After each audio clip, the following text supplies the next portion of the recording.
Hey guys, hello. So happy to be here.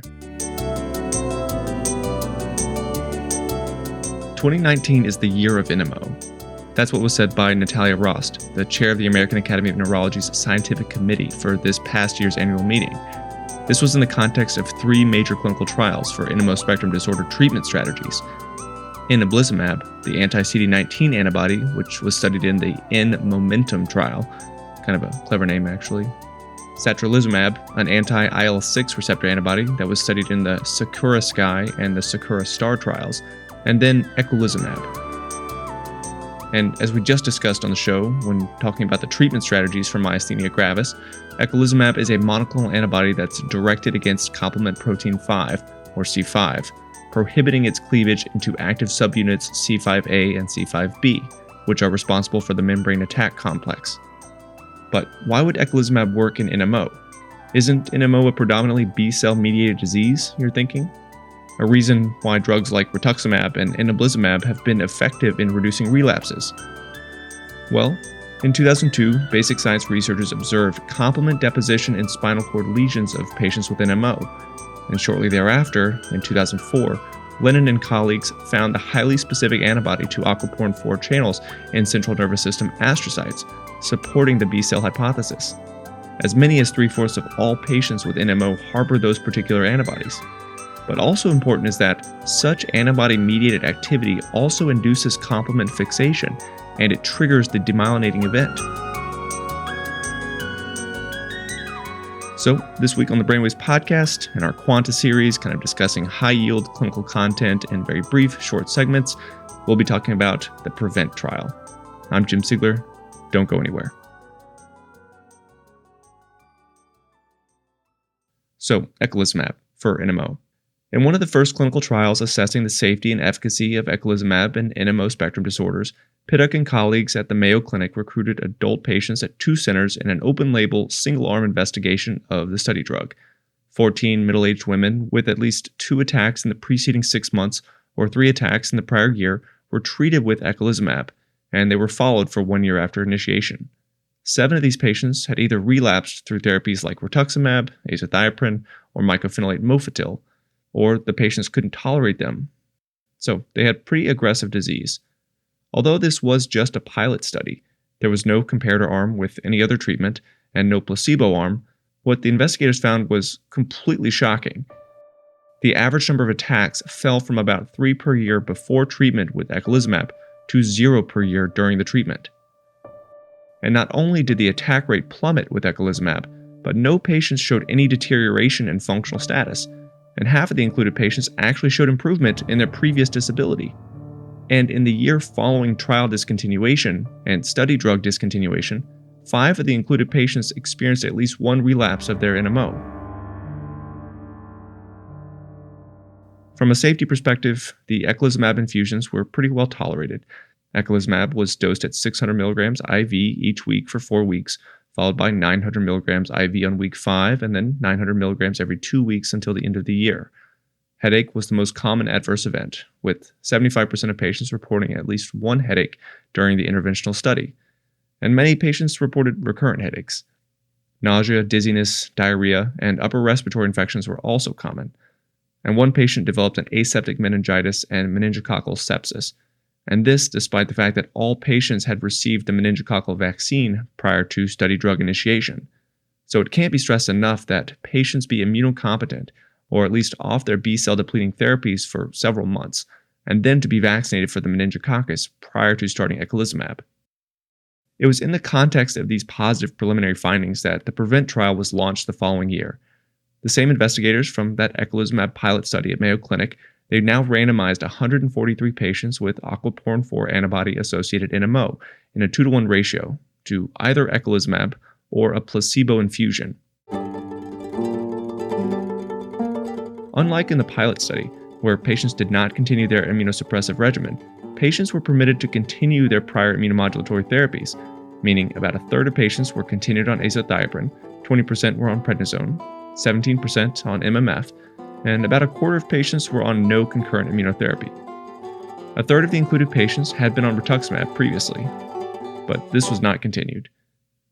Also, The dosing was a little higher in the PREVENT trial, with 900 mg weekly infusions for the first month, followed by 1200 mg eculizumab infusions every 2 weeks as a maintenance dose. Now, let's get a better sense of the study population. The average age of patients at the time of the enrollment was 44. 91% were women, and these patients had about the same degree of aggressive disease as in the pilot study, with annualized relapse rates of 2 events per year prior to randomization. Now, granted, these were self-reported, and we'll get back to that in a minute. 80% of included patients had at least one episode of transverse myelitis before enrollment, and half of patients had previously experienced optic neuritis. Throughout the course of the study, one of the investigators had to evaluate the patient within 48 hours of a suspected relapse, and for the purpose of this investigation, a relapse was defined as a clinical event, new or worsening neurologic symptoms with objective findings that persisted for more than 24 hours, plus those symptoms or findings could not be explained by any other cause. Imaging was not a requirement, nor was any change in imaging, like a new enhancing lesion, and this was the primary efficacy endpoint, a relapse. And should a patient relapse, they would be censored from any further analysis 6 weeks afterward. In the trial, patients were analyzed according to the intention to treat principle, and a separate per-protocol analysis was then conducted to include only patients who completed the treatment protocol. Of the 96 patients who were assigned to eculizumab, 90 had no major protocol deviations, and they were included in the per-protocol analysis. And of the 47 patients who were assigned to placebo, 44 were included in the per-protocol analysis. So the results. The primary endpoint of the first relapse was observed in 43% of patients who were assigned to placebo, with an annualized relapse rate of 0.35 events per year. More on that in a minute.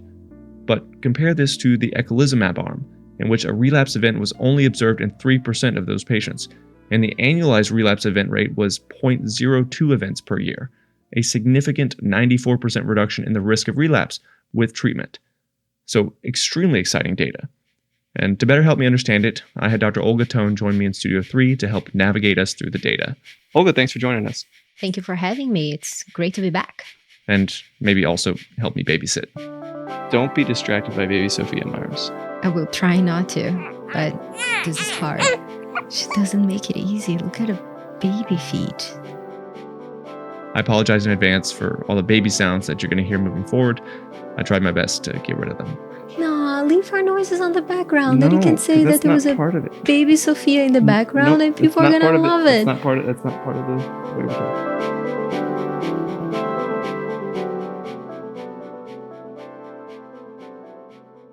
Getting back on point, let's tease out the PREVENT trial a bit more.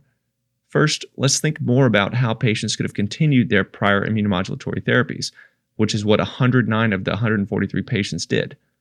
To account for this, the investigators assessed the primary efficacy endpoint separately in the groups who had received concomitant immunosuppression and in the groups who did not.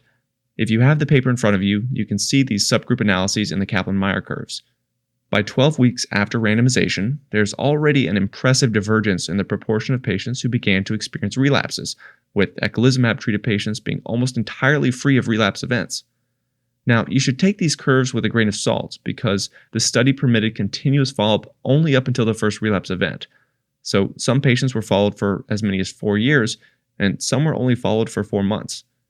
And if you're counting the number of patients who were followed over time, fewer than half of the included patients were followed beyond 2 years. So the confidence intervals and these curves, they begin to get really wide. Next, I want to shift gears and think not only about how eculizumab did versus placebo, but how did placebo do against placebo? This was actually the first question that came to my mind when I was looking at the results. How can we explain why patients in the placebo arm did so much better after trial enrollment? Patients went from a mean of 2 relapses per year to 0.35 relapses per year, a 70% reduction in relapses just because they participated in the study. So, why did the placebo arm do so well? That's a great question. And it does call our attention about those differences, not just in the groups, but on how much better both groups did compared to their recruitment. As part of the inclusion criteria, they wanted to make sure on the clinical trial design that those patients were having active relapses.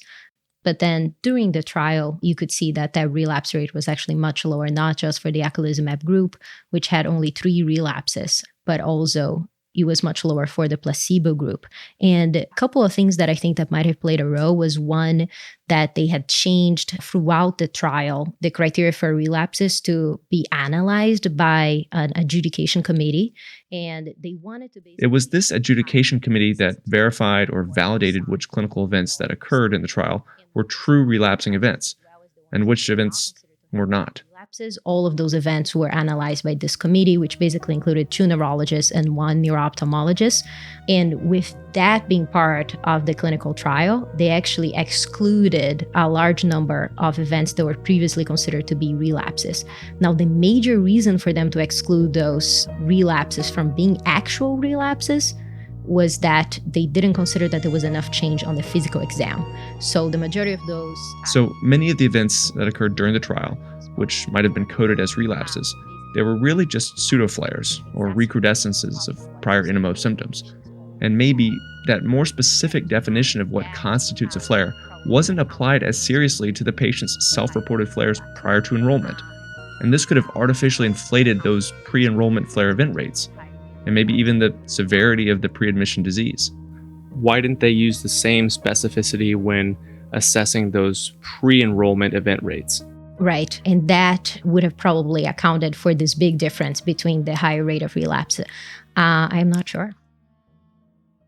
You might think that this is a great way of reducing the placebo effect in these kinds of trials. In that pilot study of 14 patients that I had mentioned earlier, where patients had an average of 3 attacks per year before treatment and 0 after treatment, a lot of that effect could have been due to participation in the study, and maybe some type of a placebo effect.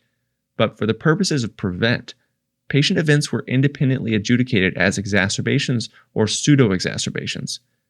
And yet, because of the way that follow-up was arranged, this meant that patients were followed more closely, possibly with better titration of their steroidal and non-steroidal therapies, with even a resultant optimization of the non-eculizumab treatments.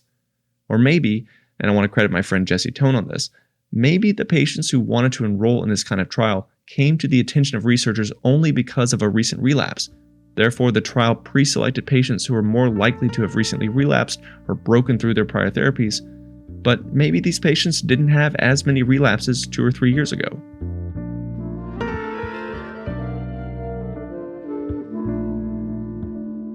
Another interesting limitation of the study gets back to the methods. Recall that the investigators primarily looked at the rate of relapse, right?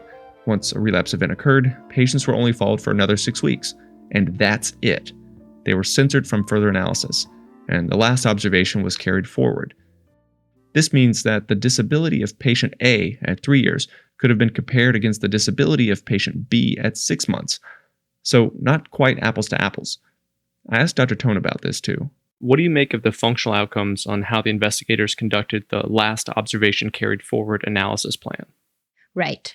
So basically, when they were looking at the differences in EDSS, they didn't find statistically significant difference between either the placebo group versus the eculizumab group.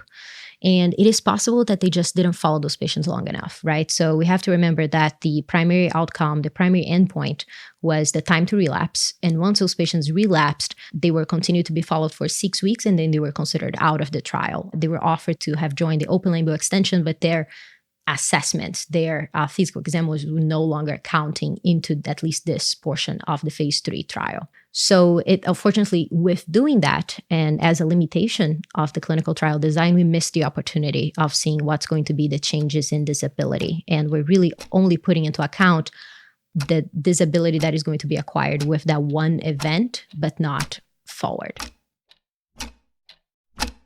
You can imagine that if one treatment arm, either eculizumab or placebo, was associated with fewer relapses, then whatever disability was observed in that treatment arm would be practically entirely related to those events. We would have no idea how patient X, who relapsed at only 3 months after enrollment, was physically functioning at the time the study terminated 2.5 years later. Maybe, although relapses were more frequent in the placebo arm, the difference in disability might not have been any different from what we saw with eculizumab. But I will say that we do have plenty of natural history data that indicates the rate of relapse accurately predicts long-term disability in this population. And speaking of disability, although I think it's hard to rely on these measures because of what was just mentioned, one other thing stood out to me. To reduce the rate of type 1 error, or reduce the risk of a false positive result, as Dr. Hamadani and I spoke about, the investigators conducted a tiered, fixed, hierarchical analysis of functional outcomes based on the clinical importance of the investigators. So, looking at 6 other outcomes that were measured, they tested these hypotheses in a sequential order of importance. If one test did not achieve statistical significance, then the investigators declared a priori they would not test for statistical significance of the remaining associations, a kind of modified all-or-nothing approach. Either eculizumab would be statistically efficacious in all the outcomes, or if one outcome was not statistically significantly better with treatment, then the investigators agreed they would not claim significance with any further testing, which is very respectable, I think. In doing this, the investigators looked at the score on the Expanded Disability Status Scale, and they found a favorable treatment effect of eculizumab, a lower EDSS score by about 0.3 points, but it barely failed to reach statistical significance. And if you look at the remaining secondary outcome events, each of those outcomes showed a favorable response to eculizumab, with hazard ratios that did not cross 0. So had the investigators conducted hypothesis testing, they could have shown that 5 of those 6 events were statistically significant, and that the 6th event trended in the direction favoring treatment.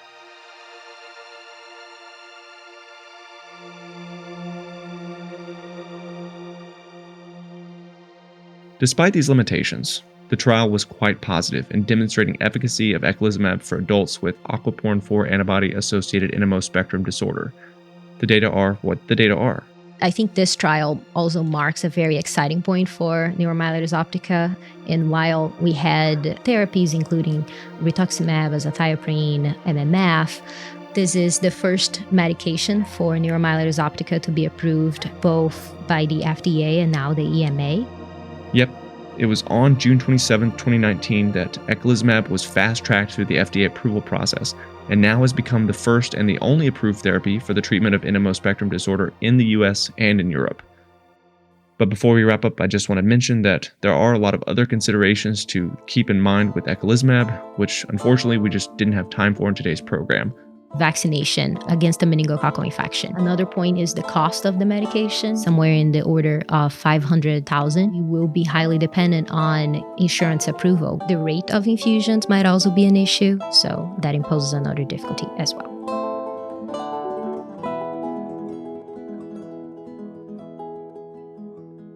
Be sure to read up on all these concerns about eculizumab on your own. But in the meantime, we've still got a few more drugs in the pipeline for NMO spectrum disorder. There's also another 2 medications undergoing phase 3 clinical trials, satralizumab as well as inebilizumab, and we have been calling this the year for NMO, and it's a good time to be a neuroimmunologist. That concludes this week's brief episode. Thank you so much for tuning in. For the sake of transparency, I should also mention that the PREVENT trial was sponsored by Alexion Pharmaceuticals, the company that makes eculizumab. It's what it is. And many of the researchers involved in the trial had financial relationships with Alexion and with other pharmaceutical companies. And I think that it is then our job to ask and to analyze critically how those trials are then written. But also, it would be very hard to obtain funding for such a large scale and such a lengthy trial, right? It started back in 2014, and it took them at least 3 years only to enroll those patients completely. If this is your first time listening to BrainWaves, or maybe you haven't rated the program in Apple Podcasts, or wherever you listen to podcasts, please take a moment to do this. Share some of your feedback. It really means a lot to us. You can also follow us on Twitter at BrainWaves Audio or on Facebook for the latest updates to recent episode releases. This episode of the BrainWaves podcast was produced by myself, Jim Siegler. Special thanks to Dr. Olga Tone for joining us in the studio again. Music for our program was courtesy of Unheard Music Concepts, TRG Banks, and Achua. Sound effects by Mike Koenig. I'm Jim Siegler for BrainWaves, and I'll talk to you again soon.